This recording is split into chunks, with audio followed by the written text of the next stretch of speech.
have at the courthouse. So every time we publish that, at least 6 times a year, we are incurring costs of roughly $2,000 that we have to pay the newspaper.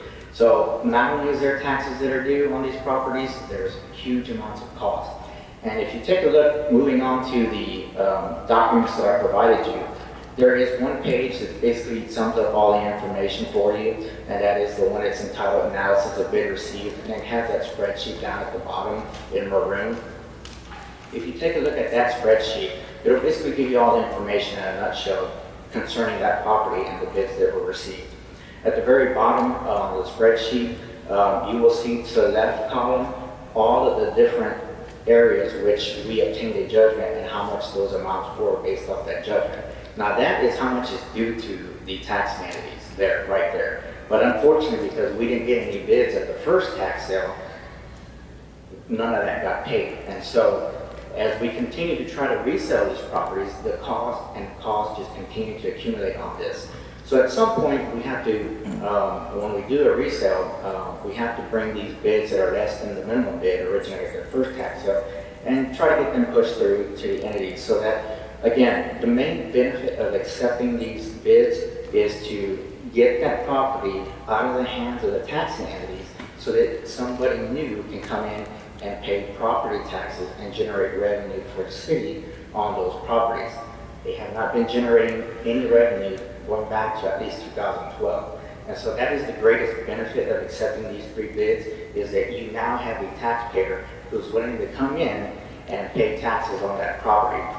Now, if you take a look at the initial bid amounts that we received, I have to report to you or bring to you what that bid I received at that courthouse desk when I sold it. And that is what you have there in the paperwork.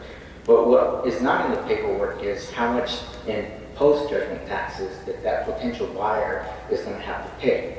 So for example, on that first property, the bid amount that we received at the resale was $1,000. However, in post-judgment taxes, that same buyer will have to pay out $3,871. So again, the buyer on that one is really paying $4,800 for that property. For the other 2 properties, the potential buyer is having to pay out an additional $520 on top of his bid amount. So even with the total amount out-of-pocket money that buyer is willing to pay for these properties is $6,000 for all 3. Even with that, all of that money is going to cost because, again, we've been trying to sell these properties for so long. The sheriff's involved, the district clerk is involved, and then we have to pay the newspaper for having to put up those notices. So at the end, by law, we have to pay costs first. Then if there's anything left over, that's when taxes get paid. Unfortunately, with these bids that we received, none of the taxes will get paid. But the school district and the county had previously approved these bids, these 3 bids, and they are of the opinion that, again, it's in the best interest to get these properties out of the hands of the taxing entity or the city of Floresville and back into the hands of the taxpayer who's going to be generating revenue for you. I can go into more specifics if you have any questions on these, but be more than happy to answer your questions. The only question I had was the address. You said you didn't know the address on that second one. And then the third one was on 5th Street, but it doesn't have a number? Correct. So if you look, and the maps I provided you, because we're making copies, I didn't want to give you a colored copy, but if you take a look on the Appraisal District website, and they have a section on there that you can go and click on, and it gives you the aerial view. These are basically parts of lots that got left behind in the development of the area. And so we even reached out to the adjacent landowner, who typically is the person that would want to buy that to add to the property that they already have there next to those properties.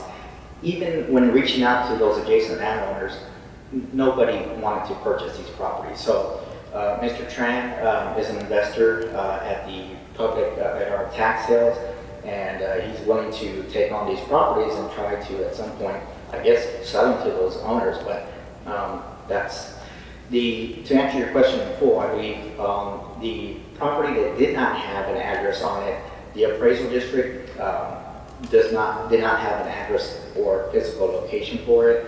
On the other, again, the only information that we provide for you is all based from the appraisal district. If the appraisal district doesn't have an address for it, then the property doesn't have an address, or they cannot even identify where it's at. So there's major concerns on behalf of potential buyers when they're trying to purchase it, and I think that kind of explains why the latter two we've been trying to sell them since 2012 and haven't been able to up to this point. Do you have any questions from the council? Do we have any citizens comment? Okay, then I would take a motion on, do I have to read all three of them?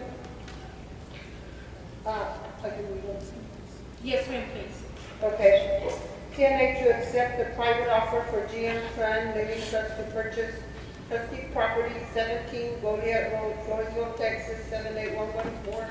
Tax account number 2710-1600-00100 for the sum of $1,000.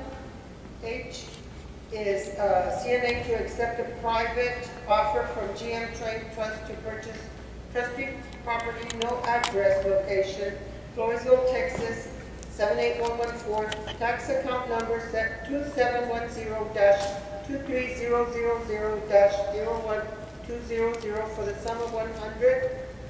And then I, CNA to accept private offer from GM Train Living Trust to purchase trustee property, 5th Street, Floresville, Texas 78114. Tax account number 2710-24000-01100 for the sum of $100. Do I have a motion? So, Do I have a second? Sorry. All in favor, raise your right hand. All opposed? thank you. Passes. Thank you. Have a good evening. May I be excused? But this meeting is adjourned.